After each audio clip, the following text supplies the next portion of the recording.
Forest क्या है? एक ऐसा एरिया, एक डेफिनेट एरिया जहाँ पर नेचुरल वेजिटेशन है, नेचुरल प्लांट्स हैं, ट्री हैं, उसके ग्रुप को क्या बोलते हैं हम? फॉरेस्ट। सर क्या कहीं पे किसी पार्क में बहुत सारे प्लांट्स हैं, क्या हम उसको फॉरेस्ट बोल सकते हैं? नो। एक पर्टिकुलर एरिया जहाँ पर ह्यूज अमाउंट में प्लांट्स या ट्री होते हैं उसको हम फॉरेस्ट बोलते हैं, ठीक है, एक डेफिनेट स्ट्रक्चर। चलो फिर सोसाइटी क्या है? ऐसी सोसाइटी जो फॉरेस्ट में रह रही है या फिर ऐसी सोसाइटी जो फॉरेस्ट पर डिपेंडेंट है। ओके, पहले समझेंगे फिर नोट डाउन करेंगे। ओके, और लास्ट है colonialism. Colonialism, it is a process in which the one powerful country which rule on their slave country, this is called colonialism. मतलब क्या है सर? जब एक बड़ा कंट्री किसी दूसरे कंट्री को गुलाम बना लेता है, स्लेव बना लेता है, उसी को बोलते हैं हम कॉलोनियलिज्म। हिंदी में क्या बोलते हैं इसको? उपनिवेशवाद। क्या? उपनिवेशवाद। और ये बहुत इंपॉर्टेंट टर्म है, इसको समझना जरूरी है। उपनिवेश यानी हम किसी के स्लेव, जैसे समझो, पहले नोट डाउन, कोई नहीं करेगा। जैसे ये क्या है? ब्रिटेन। ब्रिटेन बोले तो यूनाइटेड किंगडम, ठीक है।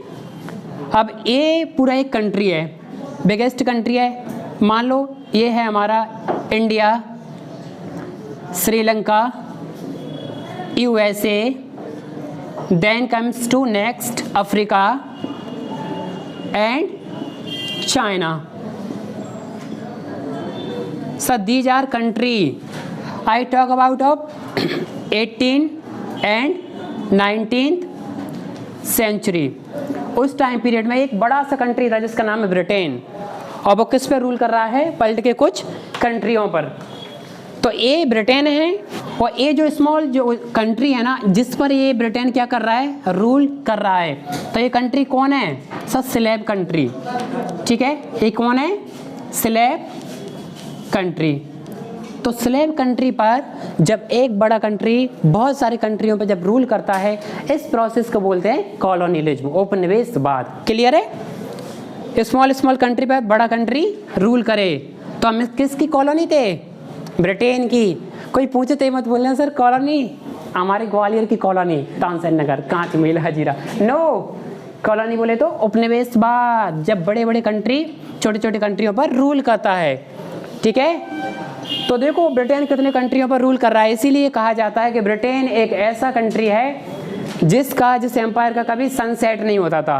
क्योंकि मान लो अगर यहाँ पर इंडिया में नाइट है तो अमेरिका में, यूएसए में दिन हो रहा होगा, और यूएसए में नाइट है तो फिर चाइना में दिन हो रहा होगा। कहीं ना कहीं सन राइज तो हो रहा होगा, क्योंकि पूरे वर्ल्ड के लगभग 60% एरिया से भी ज़्यादा पर ब्रिटेन का कब्जा था। It is clear my dear?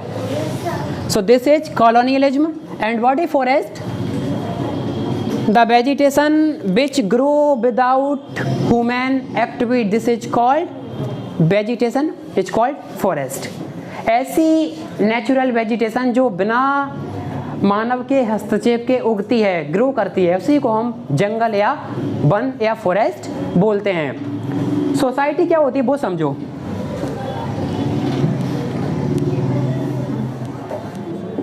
Society is a word where people live in a group. Family की स्मॉलेस्ट यूनिट होती है ह्यूमन, इंसान, एंड सोसाइटी की फैमिली।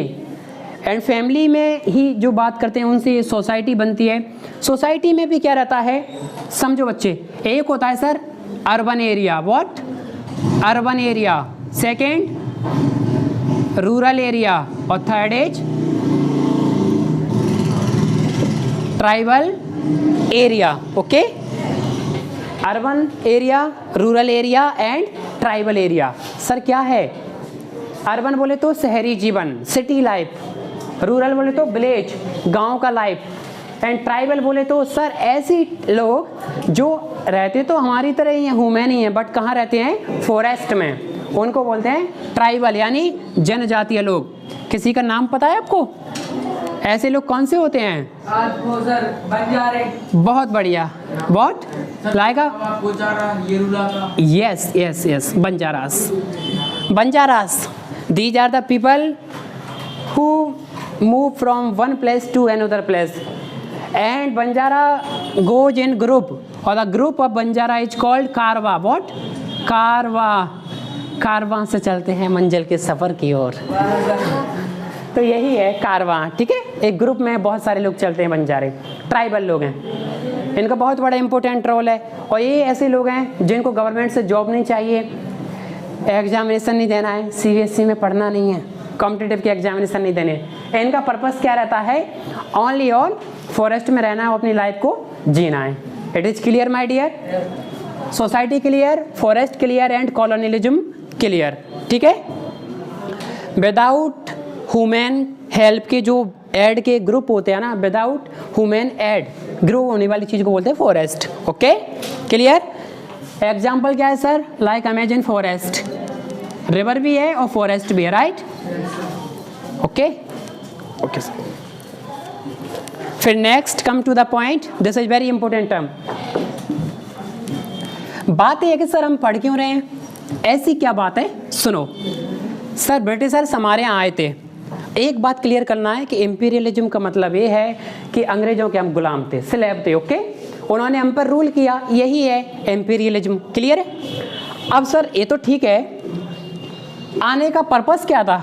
स्लेब जब इंडिया को बनाया, तो मैं एक एग्जांपल यहाँ क्लियर कर दूँ. ये है यूनाइटेड किंगडम, यानी ईस्ट इंडिया कंपनी.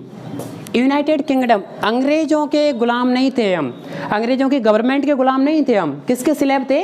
वहाँ की कंपनी के. जैसे हमारे मान लो अंबानी जी हैं, तो वो उनकी रिलायंस की कंपनी है, जियो की, वो जाकर किसी कंट्री को स्लेब बना ले, तो हम किसी गवर्नमेंट ने स्लेब नहीं बनाए, हम एक कंपनी ने स्लेब बनाया. उस कंपनी का नाम है ईस्ट इंडिया कंपनी. तो इन्हीं के हम क्या थे?